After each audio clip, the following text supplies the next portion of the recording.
Bangla digital কৃষি YouTube চ্যানেলে সবাইকে স্বাগত জানাই। যারা আমার চ্যানেলটিতে নতুন তারা চ্যানেলটি সাবস্ক্রাইব করে পাশে থাকবেন। আপনাদের একটা সাবস্ক্রাইব এবং লাইক আমাকে নতুন নতুন ভিডিও বানাতে আরও মোটিভেট করে। তো আর বেশি কথা বাড়াবো না, সরাসরি আজকে ভিডিওতে চলে যাই। তো আজকের ভিডিওটি হচ্ছে একটা দুর্দান্ত খুবই ভালো ওষুধ নিয়ে। এই ওষুধটার সম্বন্ধে আপনারা অনেকে জানেন, আবার অনেকে হয়তো জানেন না। যারা জানেন তাদেরও দেখতে বলবো, যারা জানেন না তারা তো অবশ্যই দেখবেন। ভিডিওটা দেখলে আপনাদের খুবই উপকারে লাগবে আশা করি।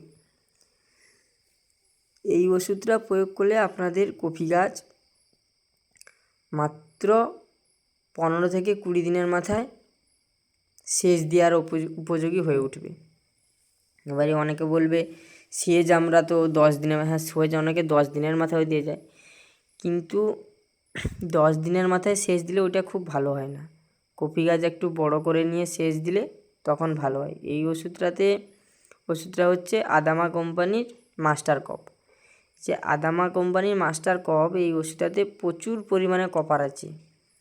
এর আগে আমি যখন সার দিয়েছিলাম তখন ওই সারে আপনাদের বলেছিলাম এগ্রোমিন সোয়েল নামে একটি সয়েল অ্যাপ্লিকেশন মাটিতে মেশাতে।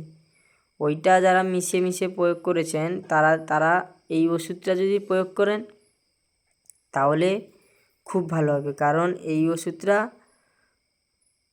ফুলকপি গাছের জন্য খুবই উপকারী। তখন জিঙ্ক দেওয়া হয়েছিল, এখন দেওয়া হচ্ছে কপার। আর জিঙ্ক আর কপার যদি গাছের সঠিক মাত্রায় থাকে তাহলে কিন্তু গাছের গ্রোথ কেউ আটকাতে পারবে না, গ্রোথ হওয়া অনিবার্য। তো ওষুধের ডোজটা প্রথমে বলে নিই। ওষুধের ডোজ হচ্ছে 1 ব্যারেল জলে 40 ml দিতে হবে। ওষুধ দোকানে 30 ml বলতে পারে, কিন্তু আমি আপনাদের বলছি 40 ml দেবেন। 1 ব্যারেল জলে 40 ml দেবেন, দিয়ে স্প্রে করবেন। স্প্রে করার সময় অবশ্যই খেয়াল রাখতে হবে যাতে সবগুলো গাছ ভালোভাবে পায়, কোনো গাছ যাতে মিস না করে। আর এই যে কপার ওষুধটা হচ্ছে এক প্রকারের ফাঙ্গিসাইড। এটা ফুলকপি গাছের ধসা পচার জন্য খুব ভালো কাজ করে। অনেক সময় দেখা যায় ফুলকপি গাছে ধসা পচা লেগে ঠোসা পোড়া টাইপের একটা রোগ আসে।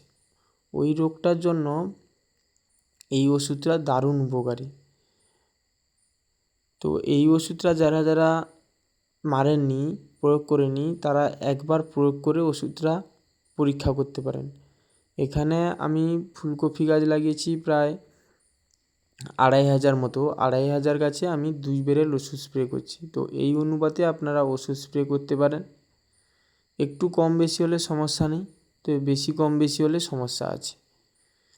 যেহেতু ওষুধের ডোজটা আমি প্রথম থেকে একটু বাড়িয়ে রেখেছি। তো আজকে আর ভিডিওটা বেশি বাড়াবো না, ভিডিওটা এই পর্যন্ত এখানেই শেষ করছি। আপনারা ভালো থাকবেন। নিত্য নতুন ভিডিও পাওয়ার জন্য, নিত্য নতুন চাষের পদ্ধতি জানার জন্য আমার চ্যানেলটিকে সাবস্ক্রাইব করে পাশে থাকবেন।